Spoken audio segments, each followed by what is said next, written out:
8 உறுப்பினர்கள் அடங்கின தமிழர் கட்சியினுடைய அரசியல் குழு 8 உறுப்பினர்களும் இன்று பங்கு பெற்றினார்கள்.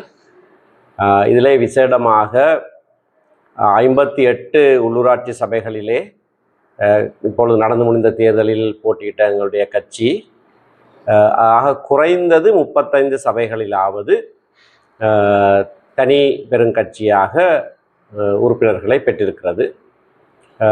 வேறு சபைகளிலேயும் கணிசமான ஆசனங்களை நாங்கள் பெற்றிருக்கிறோம். விகிதாசார அடிப்படையிலே பார்ப்போமாக இருந்தால் மிக பெரிய ஒரு வெற்றி எங்களுடைய கட்சிக்கு கிடைத்திருக்கிறது.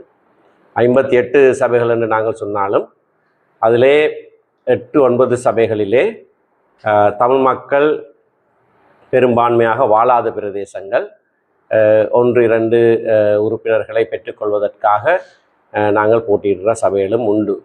ஆகையினாலே 48-49 சபைகளிலே ஏறத்தாழ 40 சபைகளிலே ஆட்சி அமைக்கக்கூடியவாறு நாங்கள் வெற்றி பெற்றிருக்கிறோம். இதற்காக முதலிலே எங்களுக்கு கட்சியிலே நம்பிக்கை வைத்து வாக்களித்த மக்களுக்கு நாங்கள் நன்றி செலுத்த கடமைப்பட்டிருக்கிறோம். அவர்களுக்கு நன்றியை செலுத்துகிறோம்.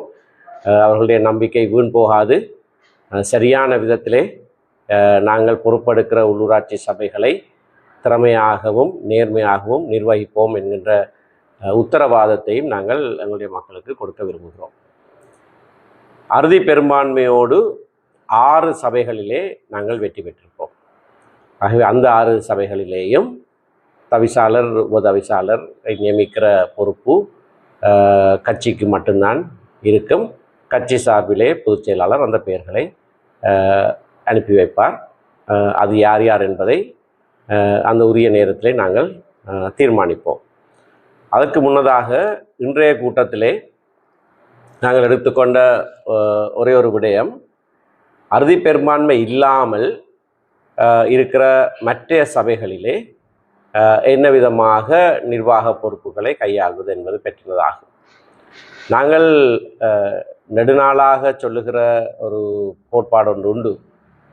சென்ற தடவையும், அதாவது 2018ஆம் ஆண்டிலையும் நாங்கள் அதை சொல்லியிருந்தோம்.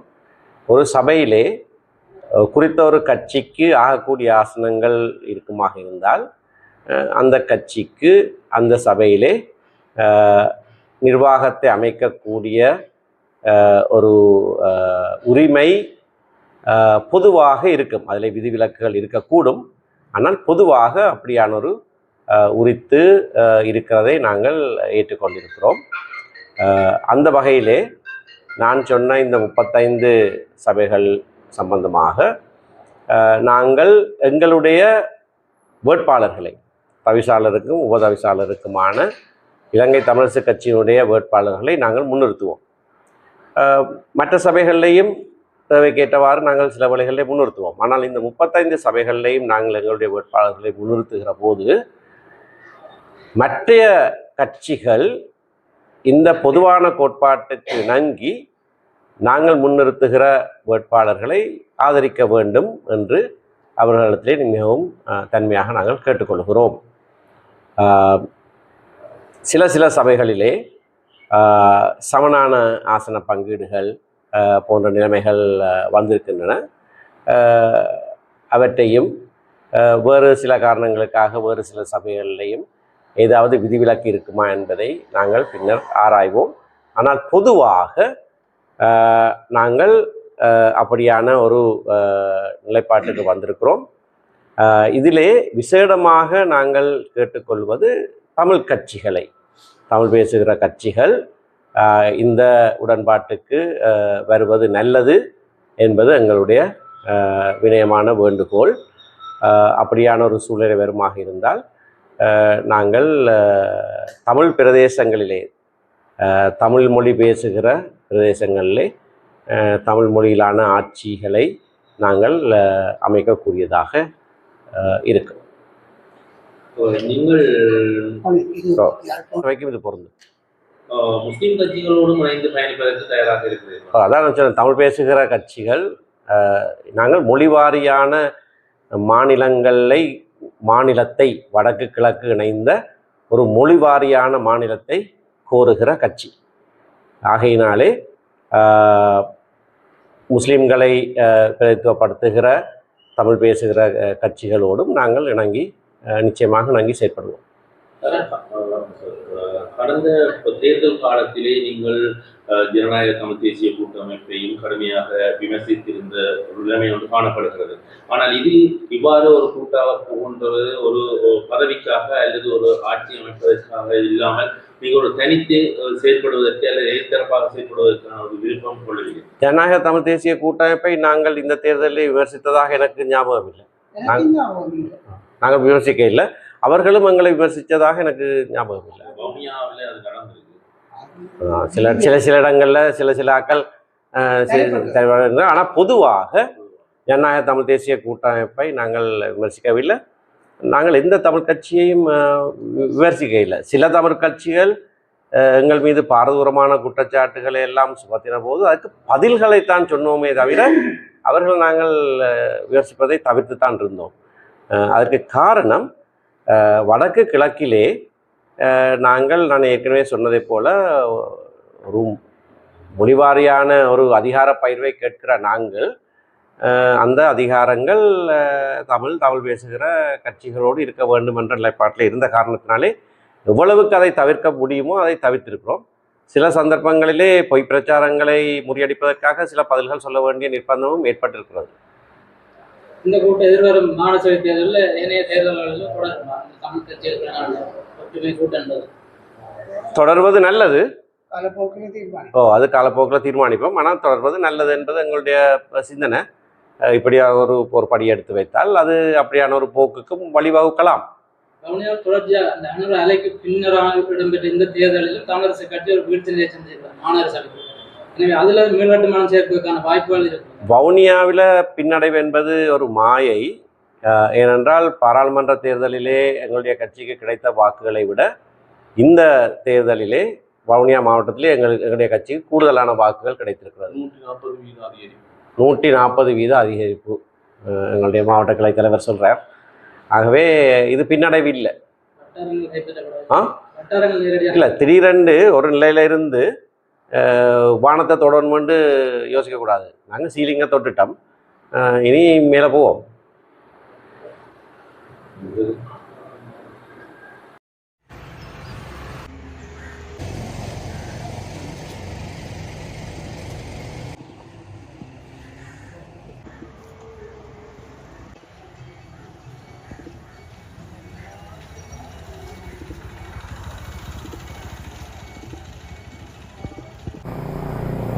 குருந்தூர் மலையில் வயல் காணிகளை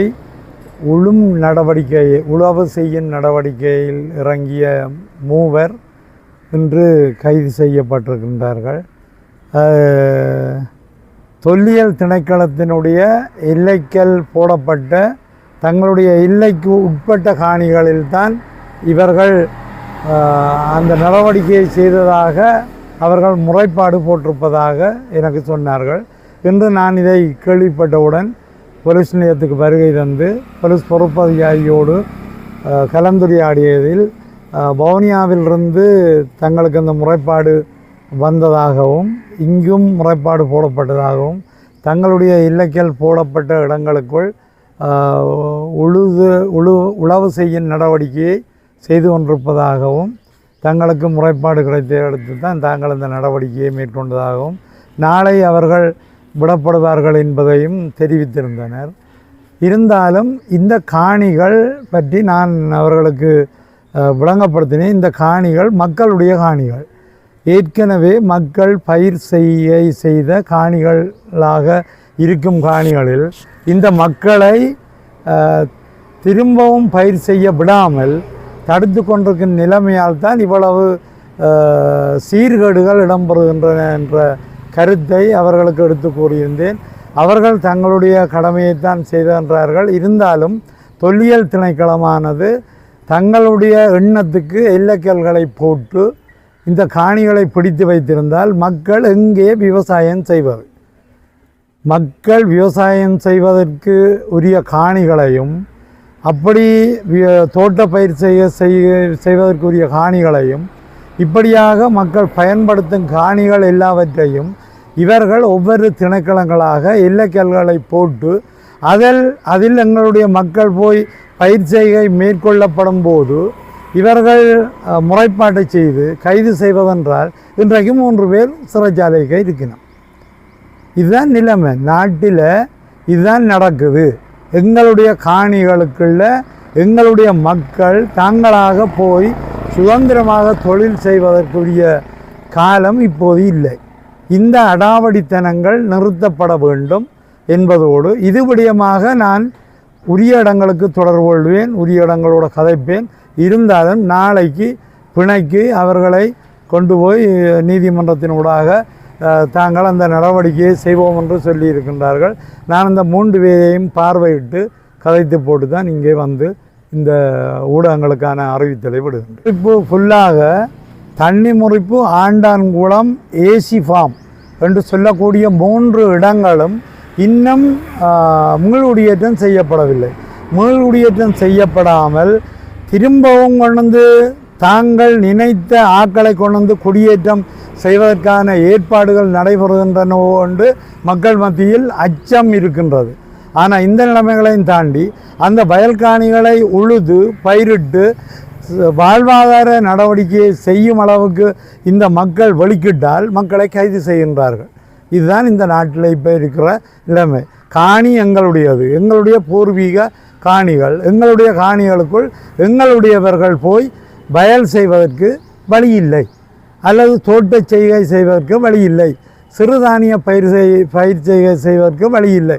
இப்படியான ஒரு அடாவடித்தனமாக வன இலாகா, வன ஜீவராசிகள் தொல்லியல் திணைக்களம் என்று சொல்லி இந்த திணைக்களங்களின் ஊடாக மகாபலியல் இந்த திணைக்களங்களின் ஊடாக மக்களுடைய காணிகளை தொடர்ந்து பறித்து கொண்டிருக்கும் செயல்பாடு நிறுத்தப்பட வேண்டும் என்றுதான் நான் அரசாங்கத்தை கோருகின்றேன். இந்த நடவடிக்கையை நீங்கள் செய்யாவிட்டால் மக்கள் அதற்கு தகுந்த வகையில் தொடர் போராட்டங்களை நடத்த வேண்டி வறுமையுடைய வேறு ஒரு வழியும் இல்லை. இன்று ஜனநாயக தமிழ் தேசிய கூட்டணியின் அங்கத்துவ கட்சி ஆகிய தமிழீழ விடுதலை இயக்கத்தினுடைய தலைமை குழு கூட்டம் வவுனியாவிலே எங்களுடைய காரியாலயத்திலே நடைபெற்றது. வடக்கு கிழக்கிலிருந்து அனைத்து தலைமை குழு உறுப்பினர்களும் இதில் கலந்து கொண்டிருந்தார்கள். குறிப்பாக நடந்து முடிந்த தேர்தல்கள் மாவட்ட ரீதியாக ஆராயப்பட்டது. அதன் பின்னர் அடுத்த கட்டமாக இந்த சபைகளை பலப்படுத்துவது, சபைகளில் எப்படியான முறையிலே சபைகளில் நாங்கள் ஆட்சி அமைப்பு என்பதை பற்றியும் கலந்துரையாடல் நடைபெற்றது. ஜனநாயக தமிழ் தேசிய கூட்டணியாக தமிழீழ விடுதலை இயக்கம் ஒன்றிணைந்து தமிழ் தேசிய கட்சிகளோடு இணைந்து சபைகளை பலப்படுத்துவதென்று தீர்மானம் எட்டப்பட்டது. அந்த வகையிலே வடக்கு கிழக்கு முழுவதும் பரந்துபட்ட அளவிலே தமிழ் தேசிய கட்சிகளினுடைய ஆட்சி மலர வேண்டும் என்பதில் நாங்கள் உறுதியாக இருக்கிறோம். அதன் அடிப்படையில் நாங்கள் ஒன்றிணைந்து செயலாற்றுவது சம்பந்தமான பூர்வாங்க கலந்துரையாடல் ஒன்றை தமிழ் தேசிய கட்சியினுடைய தலைவர்களோடு ஜனநாயக தமிழ் தேசிய கூட்டணியினுடைய தலைவர்களும் முன்னெடுப்பது என்ற முடிவை இன்று எட்டியது.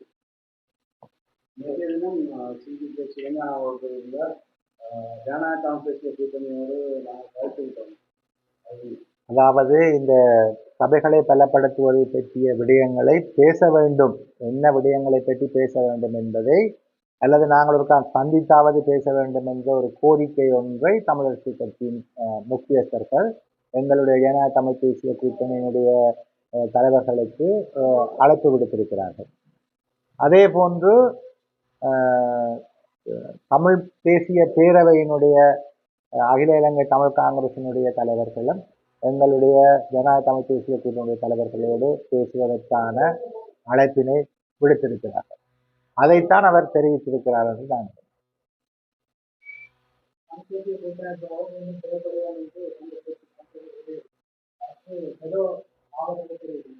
நாங்கள் இப்பொழுது இந்த விடயம் சம்பந்தமாக தமிழ் தேசிய கூட்டமைப்பாக எப்படி பயணிப்பது என்பதை பற்றிய விவாதங்கள் எதுவும் நாங்கள் இன்று முன்னெடுக்கவில்லை. எங்களுடைய தலைமை குழு கூட்டத்திற்கு சபைகளை பலப்படுத்துவதில் ஜனநாயக தமிழ் தேசிய கூட்டணி எப்படி தமிழ் தேசிய பரப்பில் இருக்கும் கட்சிகளோடு இணைந்து பலப்படுத்துவது என்பதை பற்றி அவர்களோடு கலந்துரையாட வேண்டும், ஆராய வேண்டும் என்ற விடயத்தை தான் இன்று நாங்கள் முன்னெடுக்கிறோம். ஆகவே அடுத்த கட்டமாக இப்படியான விடயங்களை பற்றியும் எங்களுடைய தலைமை குழு கூடி ஆராய உள்ளது. வவுனியா மாநகர சபையை பொறுத்தவரை சிலவசதியாக இருக்கப்படுகிறது. அது சிலவு சார்பாக ஆசனங்கள் கட்டது இல்லாத நிலையில மாநகர சபைக்கான முதல்வர் அல்லது முதல்வர் வேட்பாளர் வந்து மேயராக வேறு ஒருவரை அது அங்கத்துவ கட்சிகள் ஜனநாயக தமிழ் தேசிய கூட்டணியாகத்தான் அந்த சபை அமைய வேண்டும் என்பது எங்களுடைய விருப்பம். ஆகவே அதில் இருக்கக்கூடிய அங்கத்துவ கட்சிகளுடைய பிரதிநிதிகளையும் எங்களுக்கு கிடைத்த வீதாசார ஆசனத்தை எப்படி பயன்படுத்துவது என்பதை பற்றியும் ஒரு கலந்துரையாடல் நேற்று நடத்தப்பட்டிருக்கிறது. அதன் அடிப்படையில் எங்களுடைய உறுப்பினர்களை தெரிவு செய்து கொண்ட பின்னர் இந்த சபை அமைப்பது பற்றியதான தீர்மானத்தை அங்கத்துவ கட்சிகளோடும் பேசி, நான் ஏற்கனவே சொன்னது போல தமிழ் தேசிய தரப்புள்ள கட்சிகளோடும் கலந்துரையாடித்தான் அந்த முடிவை நாங்கள்.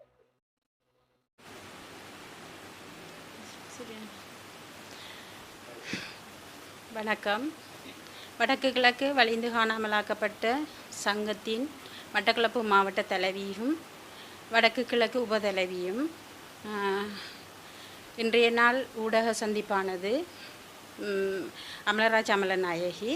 இன்றைய நாள் ஊடக சந்திப்பானது 2009 இறுதி யுத்தத்தில் மே 18 நடந்த இன அழிப்பு தினத்தை ஒட்டியதே. இன்றைய நாள் நாங்கள் சொல்ல விரும்புகிற விஷயங்கள் என்னென்றால் 16 வருடங்கள் கடந்த நிலையிலும் எங்களுக்கு நடந்த இந்த இன அழிப்புக்கான எந்த ஒரு நீதியும் பெற இல்லை. ஆகவே எதிர்வரும் 12ஆம் திகதியில் இருந்து 18ஆம் திகதி வரை இன அழிப்பு வாரமாக ஒவ்வொரு வருடமும் நாங்கள் செய்து வாரினாங்கள். அந்த தருணத்தில் இறுதி யுத்தத்தின் போது பல்லாயிரக்கணக்கான எமது தமிழ் உறவுகள், தமிழ் மக்கள், அப்பாவி பொதுமக்கள் கொல்லப்பட்டு அந்த இலங்கை அரசின் கொடூர யுத்தத்தினால் ஒரு இனத்தை அழிக்கப்பட்ட நாள் மே 18. அது யாராலையும் மறக்கவும் இயலாது, மன்னிக்கவும் இயலாத ஒரு நிலைமையில் நாங்கள் மறக்கவும் மாட்டோம். அது கடந்து நாங்கள் 16 வருடங்களாக நீதி கேட்டு போராடி கொண்டு வருகின்றோம். ஆனால் இருந்தும் சர்வதேச நாடுகள் இலங்கை அரசுக்கு ஒத்துழைப்பு வழங்கித்தான் இந்த இன அழிப்பு திட்டமிட்டு நடக்கப்பட்டது. ஆனால் சர்வதேச நாடுகளும் இந்த சந்தர்ப்பத்தில் இதை பாராமுகமாக 16 வருடம் கடந்தும் இருக்கிறார்கள் என்பதை நினைத்தால் மிகவும் மனவேதனையாக இருக்கின்றது.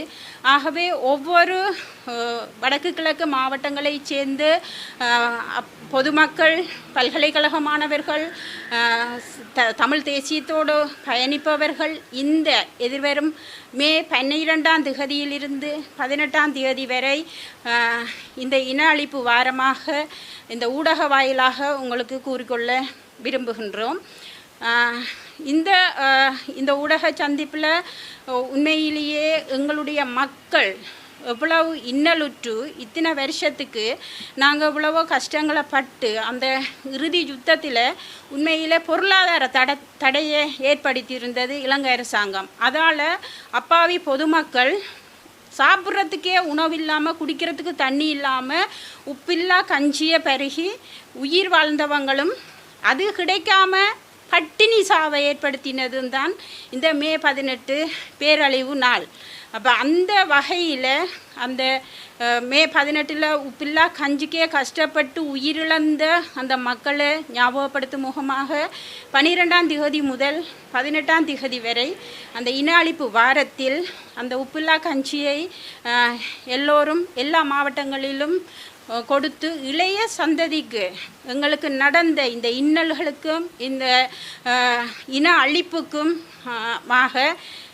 அதை இளைய சந்ததிக்கு கொண்டு செல்லும் முகமாகவும், சர்வதேச அளவில் எங்களுடைய குமுறல்களை வெளிப்படுத்தும் முகமாகவும் அந்த இன அழிப்பு வாரத்தில் அந்த உப்பில்லா கஞ்சியை எல்லா இடமும் கொடுப்பதற்கு தீர்மானித்திருக்கின்றோம்.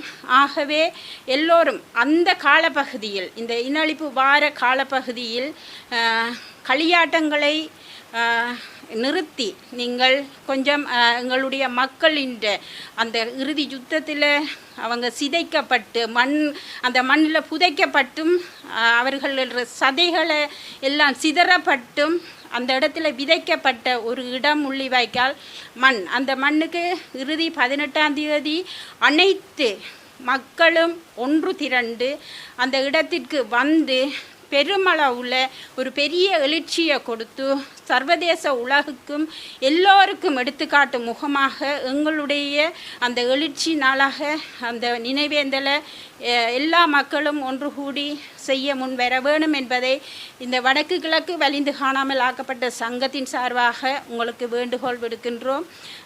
இது தொடர்ச்சியாக நாங்கள் இதை மற்றவர்கள் மத்தியில் பரப்புறதுக்கு காரணம் என்னென்று சொன்னால் கடந்த காலங்களில் அந்த பாதிப்பில் இருக்கிறவங்க அந்த வலியை விட்டு இன்னும் எங்களால் மாற இயலாத ஒரு நிலைமையாக இருக்குது. இதில் காணாமல் ஆக்கப்பட்ட உறவுகள், கடைசி யுத்தத்தில் கையளிக்கப்பட்ட உறவுகள், எங்களுக்கு அந்த முள்ளிவாய்க்கால் நினைவேந்தல் என்பது மிகவும் ஒரு தேவையான ஒரு விஷயம். அது அந்த இடத்துல எங்களுடைய உறவுகளும் கைகளில் கொடுத்தவங்களும் இல்லாமல் போயிருக்கிறாங்க. அப்போ அந்த நேரத்தில் அந்த உயிரை காப்பாற்றுறதுக்கு எவ்வளவோ கஷ்டப்பட்ட அந்த இடத்துல எல்லோரும் ஒன்று கூடி எங்களுடைய ஒரு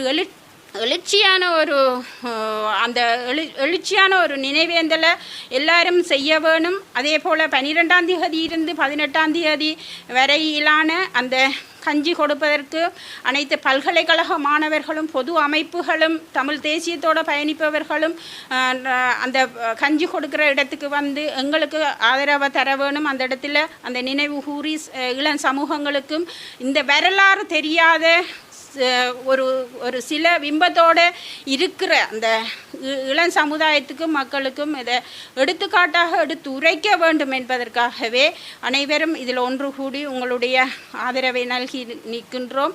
ஆகவே இது வடக்கு கிழக்கு வலிந்து காணாமல் ஆக்கப்பட்ட சங்கம், மட்டக்களப்பு மாவட்டம். நன்றி.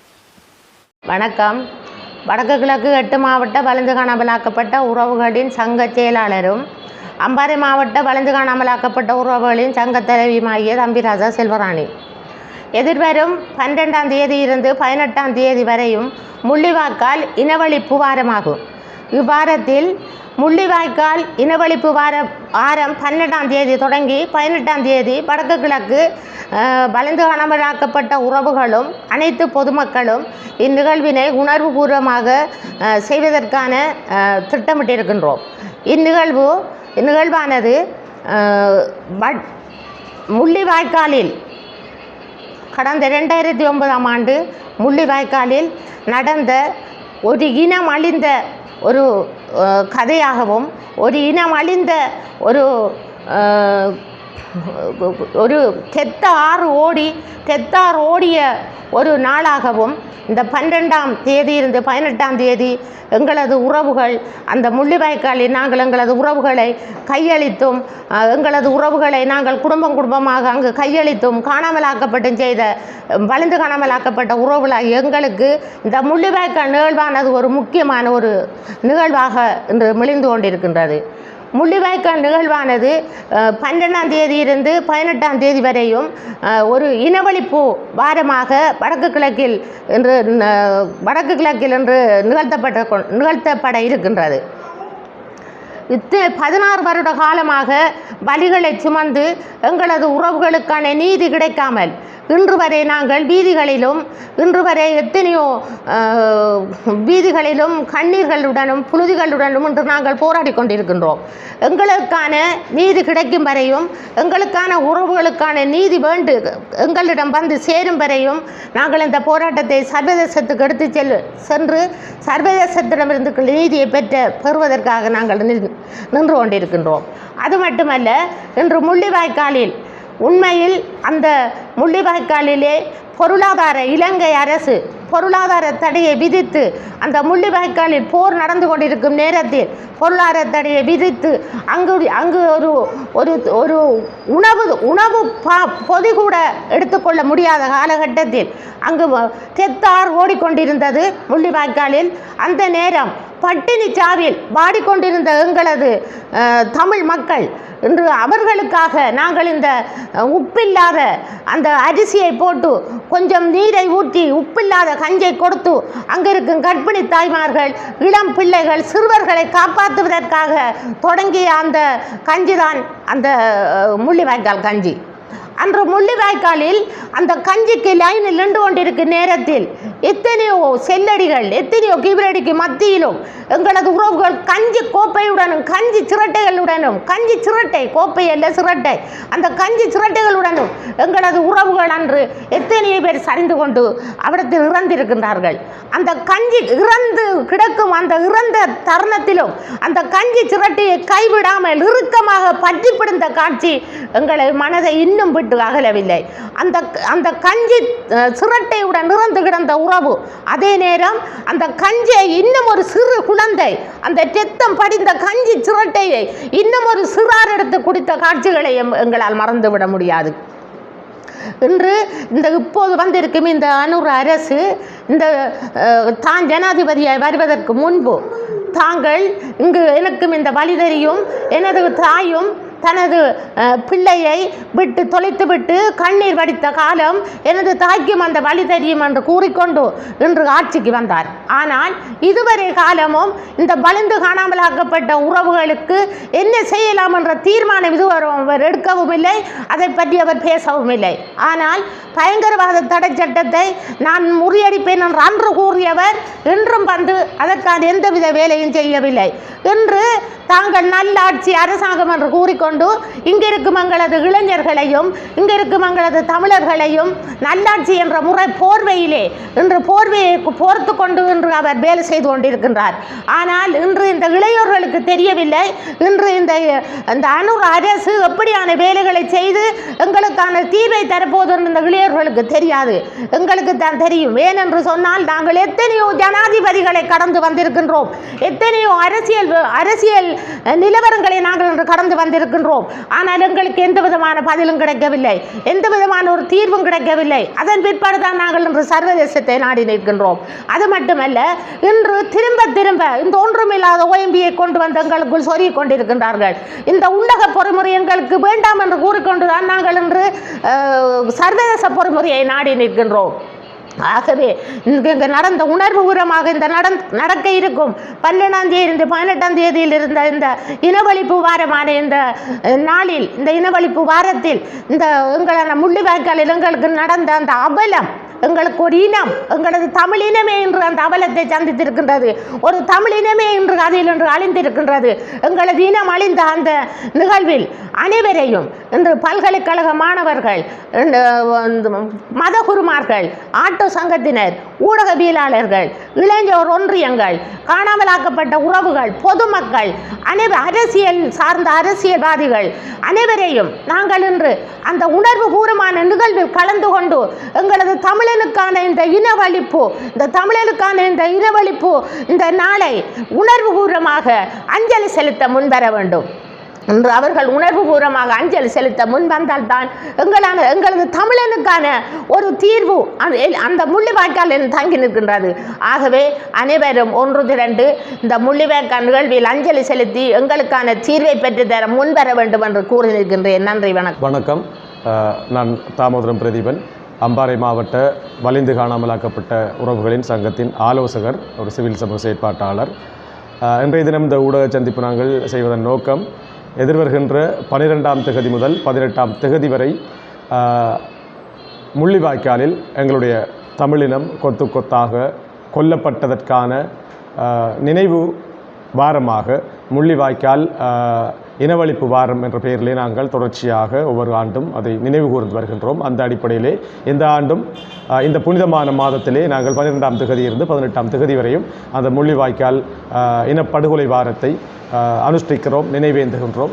அதே போன்று முள்ளிவாய்க்கால் நினைவு கஞ்சி வழங்குகின்ற, அதை அனுஷ்டிக்கின்ற, அதை அடுத்த தலைமுறைக்கு கடத்துகின்ற நிகழ்வுகளையும் நாங்கள் தொடர்ச்சியாக செயற்படுத்த இருக்கின்றோம். இந்த முள்ளிவாய்க்கால் நினைவு கஞ்சி வழங்குகின்ற செயற்பாடானது அந்த இறுதி யுத்தத்தின் போது எதுவித உணவும் அங்கே கொடுக்கப்படாத வேளையிலே உணவு தட்டுப்பாடு ஏற்பட்டிருந்த வேளையிலே தங்களிடம் இருந்த அரிசியினை வெறும் தண்ணீரிலே கலந்து காய்ச்சி பாத்திரங்களுமின்றி சிரட்டைகளிலே ஏந்தி குடித்து பசியாறி அந்த குறித்த நாட்களுக்குள்ளே உயிர் வாழ்ந்த ஒரு வரலாற்று சோகமான அந்த சம்பவத்தை அந்த நினைவு வாரத்திலே நாங்கள் தொடர்ச்சியாக அனுஷ்டித்து வருகின்றோம். அது இந்த முறையும் தொடர்ச்சியாக அம்பாறை மாவட்டத்தின் பல பிரதேசங்களிலும் தொடர்ந்தும் நாங்கள் நினைவு கூற இருக்கின்றோம் என்பதையும், அதேபோன்று இந்த முள்ளிவாய்க்கால் நினைவு வாரம் அல்லது நினைவேந்தல் போன்ற நிகழ்வுகளை நாங்கள் தொடர்ச்சியாக செய்து வருவது அந்த மண்ணிலே கொன்றொழிக்கப்பட்ட எங்களுடைய உறவுகளுக்கு சரியான நீதி கிடைக்க வேண்டும். அதேபோன்று வலிந்து காணாமலாக்கப்பட்டிருக்கின்ற உறவுகளுக்கு என்ன நேர்ந்தது என்ற உண்மைத்தன்மை அறிய வேண்டும், அதற்கான நீதியும் வேண்டும் என்ற அடிப்படையில் நாங்கள் இந்த இலங்கை அரசு மாறி மாறி வருகின்ற ஒவ்வொரு அரசிடம் நாங்கள் எங்களுடைய கோரிக்கைகளை முன்வைத்தும் கூட தொடர்ந்தும் வளமையாக அந்த சிங்கள பேரினவாத அரசுகளாகவே அவர்களுடைய முகத்தை காட்டிக் கொண்டிருப்பதை நாங்கள் காணக்கூடியதாக இருக்கின்றது. அதனால் தான் இவர்கள் மீது நம்பிக்கையற்றவர்களாக நாங்கள் சர்வதேசத்தை நாடிக்கொண்டிருக்கின்றோம். ஐக்கிய நாடுகள் சபையாக இருக்கட்டும், சர்வதேச மன்னிப்பு சபையாக இருக்கட்டும், எதுவாக இருந்தாலும் நாங்கள் சர்வதேச நீதி பொறிமுறைகளை நாடுவதற்கு இந்த நாட்டின் அரசியல்வாதிகள் அல்லது ஆட்சியாளர்கள் மீது நம்பிக்கையற்ற தன்மையே காரணம். உதாரணமாக இந்த ஆட்சியாளர்கள் வருவதற்கு முன்னர் கூறியிருந்தார்கள், திரு அனுரகுமார திசாநாயக்க அவர்கள் ஜனாதிபதியாவதற்கு முன்னர் தேர்தலிலும் சரி பாராளுமன்ற தேர்தலிலும் சரி கொடுத்த வாக்குறுதிகளில் ஒன்றுதான் வலிந்து காணாமலாக்கப்பட்ட உறவுகளுக்கு என்ன நேர்ந்தது என்ற நீதியை நான் பெற்றுக் கொடுப்பேன், ஏனென்றால் நானும் அந்த வலி சுமந்தவன் என்று கூறியிருந்தார். இதுவரை எந்த ஒரு விடயமும் நடைபெற்றதாக இல்லை. அதேபோன்று பயங்கரவாத தடுப்புச் சட்டத்தை நீக்குவேன் என்று கூறியிருந்தார். ஆனால் இதுவரை நீக்கப்படவில்லை. பயங்கரவாத தடுப்புச் சட்டத்திலே கைது செய்யப்பட்டிருக்கின்ற அரவிந்தன் போன்றவர்கள் இன்னும் எதுவித விசாரணைக்கு எடுக்கப்படாமல் ஒரு வருடம் கடந்த நிலையாகின்றது. அதேபோன்று ருஸ்தி போன்ற இளைஞர்கள் தன் சமூகத்தைச் சேர்ந்த தன் மதத்தைச் சேர்ந்த மக்கள் பாதிக்கப்படுகிறார்கள் என்பதற்கு ஒரு அனுதாபத்தை அவருடைய பக்கத்து நியாயத்தை வெளிப்படுத்தியதற்காக பிடிஐயின் கீழ் கைது செய்யப்பட்டிருந்தார். எனவே இன்னமும் அந்த சட்டங்கள் இருக்கிறது. அதுபோல அரசியல் கைதிகளை விடுதலை செய்வேன் என்று கூறியிருந்தார். இன்னமும் ஆனந்த சுதாகரன் போன்ற பல அரசியல் கைதிகள் தடுப்பிலே இருக்கிறார்கள். இவ்வாறு அவர்கள் கொடுத்த வாக்குறுதிகள் எதையும் நிறைவேற்றாமல் தொடர்ந்தும் இந்த அரசும் ஏனைய அரசுகள் போல் செயற்பட்டு வருவதனால் நாங்கள் தொடர்ந்தும் சர்வதேசத்தையே நீதிக்காக நாடி நிற்கின்றோம் என்பதையும் கூறி எதிர்வருகின்ற 12 முதல் 18 வரையுமான இந்த முள்ளிவாய்க்கால் இனப்படுகொலை வாரத்தையும் முள்ளிவாய்க்கால் நினைவு கஞ்சி வழங்குகின்ற அந்த நினைவேந்தல் நிகழ்வுகளிலும் ஒட்டுமொத்தமாக பொதுமக்கள் கட்சி சார்பற்ற வகையிலே தேசியத்தை நேசிக்கின்ற அரசியல்வாதிகள், ஊடகவியலாளர்கள், செயற்பாட்டாளர்கள், மனித உரிமை சார்ந்து சிந்திக்கின்ற அத்தனை பேரையும் அன்பாக அழைத்து நிற்கின்றோம். நடைபெற்று முடிந்த உள்ளூராட்சி சபை தேர்தலுக்கு பின்னரான நிலைமைகள் தொடர்பாக இலங்கை தமிழரசு கட்சியின் பொதுச் செயலாளர் M.A. சுமந்திரன் மற்றும் ஜனநாயக தமிழ் தேசிய கூட்டணியின் ஊடக பேச்சாளர் சுரேன் குருசுவாமி உள்ளிட்டவர்கள் ஊடகங்களுக்கு கருத்து தெரிவித்தனர். இதேவேளை அண்மைய சில செய்திகளின் தொகுப்பை தொடர்ச்சியாக காணலாம். அத்துடன் வலிந்து காணாமலாக்கப்பட்ட உறவுகள் சங்கத்தின் ஊடக சந்திப்பும் நடைபெற்றது.